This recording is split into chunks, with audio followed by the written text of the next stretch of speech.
Hey everybody, welcome back to the channel. I appreciate your time. Thank you for watching. I apologize. My neighbor has just decided to mow the lawn. They literally haven't mowed it all year, but today is the day, so hopefully it doesn't pick it up too much here in the microphone. I want to thank everybody first off. Yesterday, Sunday, was a good story, a feel-good story. Today's is not. And today's could be very, very bad going forward, and I'll get into this.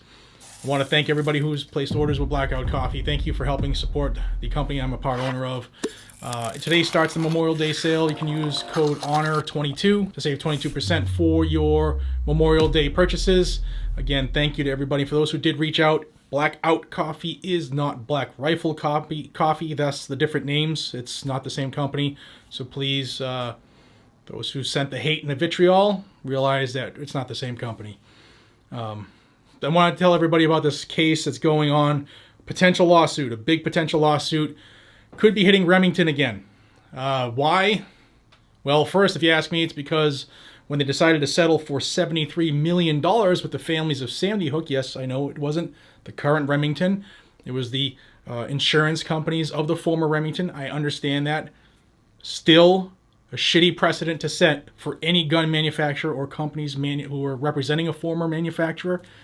However you want to spin that, it's a bad precedent because $73 million was given out to victims of the Sandy Hook shooting, the families, and I know there's all kinds of stuff around that too, but it's a bad precedent because the gun manufacturer did not pull the trigger, did not go on a crime spree. And let's transition to Buffalo. Well, the family of one of the victims, Andre McNeil, they have reached out to one of the attorneys who has successfully sued Remington in the Sandy Hook case, and he said he's interested in taking up the case. I say it all the time. Like, Prego, who makes spaghetti sauce, is not responsible for someone who drinks spaghetti sauce by the gallon and gets fat. My pencil does not misspell words. My car does not get drunk and drive into people. The human beings who handle those items do that. Same with a firearm. If a deranged person goes on an attack and utilizes any tool, gun, knife, box truck, stapler, the individual is the deranged person. Deal with the individual. We don't do that here in America, especially on the Democrat side, because agenda-driven, get rid of guns, do it any way you can. The gun is the problem, and the family is considering suing Remington. Why? Because the gun was a Bushmaster, and they want to get paid. In fact, the quote was from one of the attorneys was that it could be a huge financial settlement. Of course, they just got $73 million from technically the same company, and they're going to get sued again. Now, they can't really, it's not going to be as easy as it was in Connecticut because Connecticut allowed the lawsuit to continue because Connecticut hates guns anyway. But New York is not much, New York's worse than Connecticut. So we shall see. And we already know that Governor Hochul has stepped up red flag orders in New York as a result of this.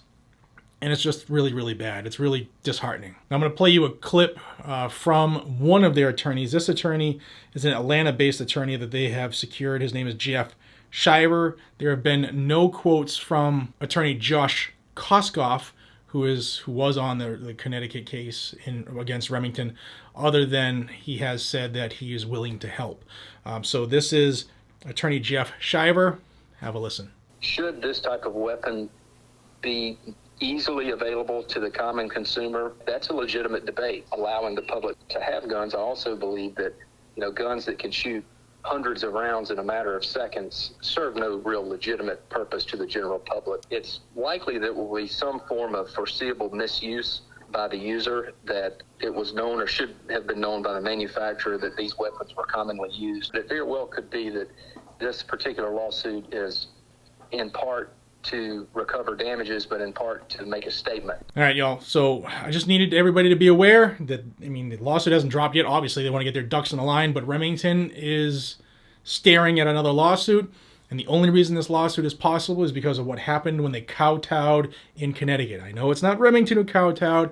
It's the insurance companies that used to work with the old Remington. You get it. I get it.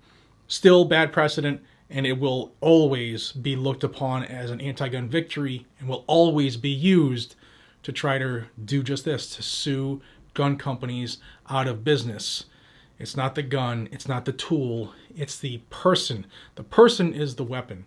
They can use anything. Look what happens in London. Look at how stabbings are going crazy in Europe. It's not the gun.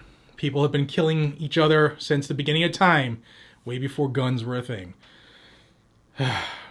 If you'd like to help support the channel, please hit all the buttons down below. Like the video, share the video, subscribe to the channel if you haven't already. Would love to hit that 500,000 mark this year.